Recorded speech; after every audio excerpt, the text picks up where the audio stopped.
ბოლო დღეებში სოციალურ მედიაში გავრცელდა ვიდეოები, რომლებმაც მძღოლებში სერიოზული ეჭვი გააჩინა არის თუ არა საწვავის ხარისხი პრობლემა. მომხმარებლები აღწერენ ერთსა და იმავე სცენარს და პრობლემას. საწვავის ჩასხმის შემდეგ ავტომობილი ფუჭდება, პრობლემა ექმნება და ეგრეთ წოდებულ ბენზონასოსის ფილტრზე ჩნდება ჟელეს მსგავსი მასა, რაც სისტემას აზიანებს. რასთან გვაქვს საქმე, საინტერესოა დამთხვევა ეს პრობლემები თუ გვაქვს ტენდენცია, რომელიც ყურადღებას საჭიროებს. დღეს სწორედ ამ თემებზე ვისაუბრებთ ჩვენ სტუმართან ერთად. ჩვენი სტუმარია ნავთობპროდუქტების ექსპერტი, სოკარ ჯორჯია პეტროლიუმის ლაბორატორიის უფროსი და ხარისხის მენეჯერი ნინო კობალაძე. მოგესალმებით, ქალბატონი ნინო და მადლობა სტუმრობისთვის. მოგესალმებით, მადლობა მოწვევისთვის. იმის გათვალისწინებით, რომ საქართველოში ბოლო სტატისტიკით ძალიან ბევრი მანქანაა რეგისტრირებული, ძალიან ბევრ ადამიანს აინტერესებს საწვავის ხარისხი, ამიტომ თემა ძალიან აქტუალურია. ის ვიდეოები, რომელიც გავრცელდა სოციალურ მედიაში და ეს ჟელეს მაგვარი მასა, რომელიც ჩნდება ეგრეთ წოდებული ამ ბენზონასოსის გარე ფილტრზე, რასთან შეიძლება რომ გქონდეს საქმე, რა შეიძლება რომ იწვევდეს ამას და რამდენად რეალურია რომ საწვავის გამო ასეთი წარმოიქმნებოდეს, ასე რომ ვთქვა. დიდი მადლობა, ნამდვილად საინტერესო შეკითხვაა და აქტუალური პრობლემა ჩვენთვის ყველასთვის, მძღოლებისთვის, მეც მძღოლი გახლავართ, ძალიან მნიშვნელოვანია რა საწვავს ვასხავთ ჩვენს ავტომობილში.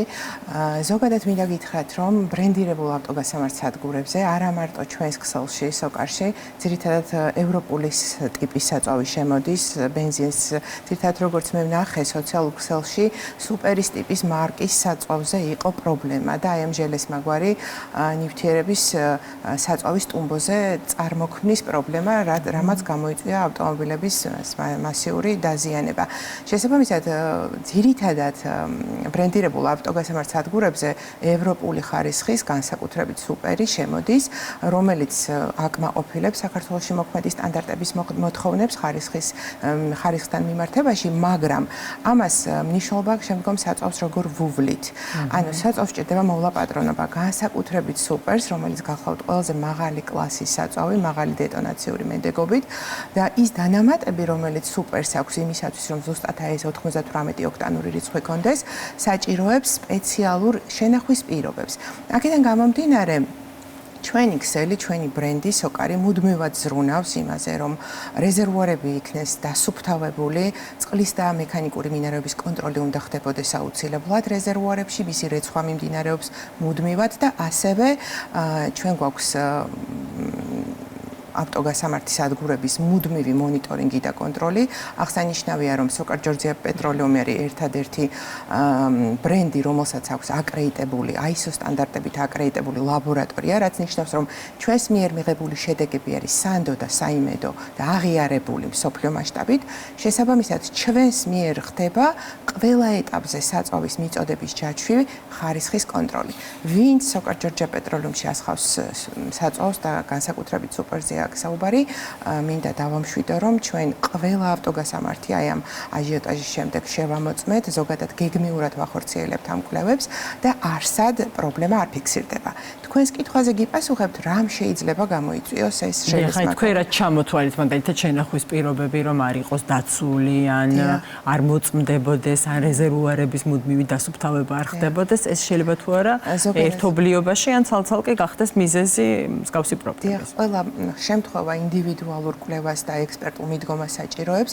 შესაბამისად, შესაძლოა იყოს კომპლექსური რაღაც, ანუ ყველას გამოკვლევა სჭირდება, მაგრამ ის, რაც მე სოციალურ ქსელში ვნახე, ეს ძალიან გავს საწვავის დაძველების პროცესს, როდესაც საწვავი ინახება და მას ვადა გასდის, ეს არის შეუქცევადი პროცესი, მიმდინარეობს ჟანგვითი პროცესები, პოლიმერიზაციის პროცესები, რადგან წარმოიქმნება ფაქტიური ფისები, რასაც აი ეს ჟელეს მაგვარს, ანუ ეს ფისებია, რომლებიც შემდგომ იწვევს საწვავის ტუმბოს, ეგრეთ წოდებული ბენზონასოსის დაზიანებას და მწყობრიდან გამოყვანას. ეს რა თქმა უნდა არ არის ერთი და ორი ჩასხმის შედეგი, ანუ სავარაუდოდ ავტომანქანები ინტენსიურად ასხავდნენ 10-15 ჩასხმა უკვე საკმარისია, რომ გაიჭედოს ფილტრები, დაზიანდეს საწვავის ტუმბო და ჩემი ეჭვი, როგორც ექსპერტის, არის აი ნანახი ინფორმაციიდან გამომდინარე, რაც მე ვიხილე, ეს არის საწვავის სავარაუდო ვადაგასული საწვავის გამოყენება ქსელში. ჩვენთან მსგავსი არ არის, შემიძლია სრული პასუხისმგებლობით გამოვაცხადო, მაგრამ ასევე კვლევას საჭიროებს, რა თქმა უნდა. დიახ, აი კვლევასთან დაკავშირებით ძალიან საინტერესოა. რა პერიოდ საერთოდ ტარდება თუ არა მსგავსი კრიტერიუმით შემოწმება, მაგალითად ვარგისიანობა კი არა, ვადიანობის შემოწმება ხდება თუ არა საწვავის სახელმწიფოს მხრიდან. შეიძლება ეს თქვენ შემთხვევაში კონკრეტული კომპანიის გადაწყვეტილებაა, მაგრამ არის თუ არა რეგულაცია, რომელიც სახელმწიფო დონეზე, ვთქვათ, წყვეტს, რომ უნდა შემოწმდეს ის პროდუქტი, საწვავ პროდუქტი, რომელიც არის მოგახსენებთ ზოგადად საწვავის ვარგისიანობა მის თანხლებ დოკუმენტაციაშია, ანუ როცა ქარხანამ წარმოებელი გამოუშვებს პროდუქტს, მოაყოლებს საწვავის ხარისხის სერტიფიკატს, სადაც აღნიშნულია გამოშვების ვადა და შენახვის საგარანტიო ვადა, ისევე როგორც ყველა სასაქონლო პროდუქტს. შესაბამისად, ამ ვადის გასვლის შემდეგ პროდუქტის საწვავის გამოყენება დანიშნულებისამებრ არის დაუშვებელი. იმიტომ რომ როგორც გითხარით, შეუქცევადი პროცესები მიმდინარეობს. რაც შეეხება ჩვენ შიდა ქსელში, რა თქმა უნდა, ვამოწმებთ როგორც გითხარით, ჩვენი აკრედიტებული ლაბორატორიის საშუალებით და ასეთი საწვავის მოხვედრა გამორიცხულია ჩვენს ავტოგასამართ სადგურებზე. ჩვენთვის ყველაზე მნიშვნელოვანია მომხმარებლის კმაყოფილება, როგორც მაღალი პასუხისმგებლობის კომპანიის და შესაბამისად ხარისხზე მუდმივად ვზრუნავთ. რაც შეეხება სახელმწიფოს მხრიდან, რა თქმა უნდა, მაქვს ინფორმაცია ამის შესახებ. სახელმწიფო ახორციელებს წელიწადში რამდენჯერმე კონტროლს ავტოგასამართის სადგურების, როგორც ბრენდირებულის, ისე არაბრენდირებულის.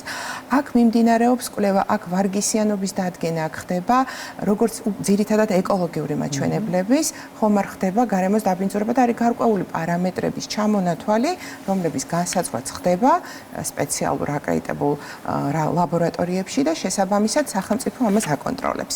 უბრალოდ ვადის გასვლის შესახებ, რა თქმა უნდა, ვადის გასვლასთან ერთად ხარისხობრივი მაჩვენებლები ფუჭდება, იცვლება და უკვე სტანდარტთან შესაბამისობიდან გადის. აქედან გამომდინარე, შესაძლოა აქაც მოხდეს მონიტორინგის დროს აღნიშნული პრობლემის აღმოჩენა. არ შენახვის პირობები არ მოწმდება, ქალბატონი ნინო? შენახვის პირობები არ მოწმდება, ძირითადად მოწმდება ავტოგასამართის სადგურები და თუ ავტოგასამართ სადგურებზე რაიმე პრობლემა იქნება დაფიქსირებული, შემდგომ რეზერვუარებიც მოწმდება ჩემი ინფორმაციით, მაგრამ სჯობს ამაზე მაინც სხვას კითხოთ აუცილებლად ამ თემას და ამ თემით კიდევ უფრო ღრმად დავინტერესდებით, იმიტომ რომ თქვენ ახლა რაზეც ისაუბრეთ, მაგალითად იმ პირობებზე, იმ ფაქტორებზე, რაც იწვევს ვარგისიანობის და ასევე ხარისხის გაფუჭებას, რეალურად თუ აღმოჩნდება, რომ არ არის კონტროლის ქვეშ, არის მნიშვნელოვანი, რომ ესეც მოექცეს გარკვეული კონტროლის და რეგულაციის ქვეშ. ასევე ძალიან საინტერესოა ეს თემაც მომხმარებლის კუთხიდან რომ შევხედოთ, ხა თქვენც და მეც მძღოლები ვართ, მომხმარებლის კუთხიდან რომ შევხედოთ, ჩვენ როგორ უნდა გავიგოთ ვარგისიან, ვადიან პროდუქტს ვყიდულობთ თუ არა, ამის ბერკეტი არ გვაქვს, ხო? როდესაც მივდივართ და საწვავს ვასხავთ. ანუ მთლიანად კომპანიების კეთილსინდისიერებაზეა ეს დამოკიდებული, აი კიდევ ამ საკითხთან მივდივართ. თუ აი მომხმარებელს აქვს რამე ბერკეტი, ეს გაიგოს. მინდა გითხრათ, რომ მომხმარებელს აქვს უფლება მოითხოვოს შესაბამის დოკუმენტი, ხარისხის სერტიფიკატი, როდის შემოწმდა ეს საწვავი, ბოლოს როდის გაუკეთდა ანალიზი. შესაბამისად, მას ასევე შეუძლია მოითხოვოს ჩვენ ხშირად ვახორციელებთ, როცა რაღაცა ეჭვი აქვს მომხმარებელს, ჩვენ ძალიან ღია ვართ, შესაბამისად ჩვენ ლაბორატორიაში ვახდენთ კონტროლს, შესაძლოა მათი თანდასწრებითაც, რომ დავამტკიცოთ, თქვათ, თუ ჩვენი საწვავის პრობლემა არ არის და ამ მხრივ ვართ ძალიან ღია და გამჭვირვალე. ამის მოთხოვნა, როგორც გითხარით, მომხმარებელსაც შეუძლია. ძირითადად, მაინც ამაზე ინფორმაცია მომხმარებელს ნაკლებად აქვს და დამოკიდებულია იმპორტიორის და ჩვენაირი კომპანიის კეთილსინდისიერებაზე, რა თქმა უნდა. მაგრამ ეს ყველაფერი აისახება საწვავის ხარისხის შესაბამისად ავტომობილზე, მომხმარებლის კმაყოფილებაზე და შესაბამისად ეს მომხმარებლის კმაყოფილება უკვე აისახება ჩვენს მუშაობაზე თავისთავად.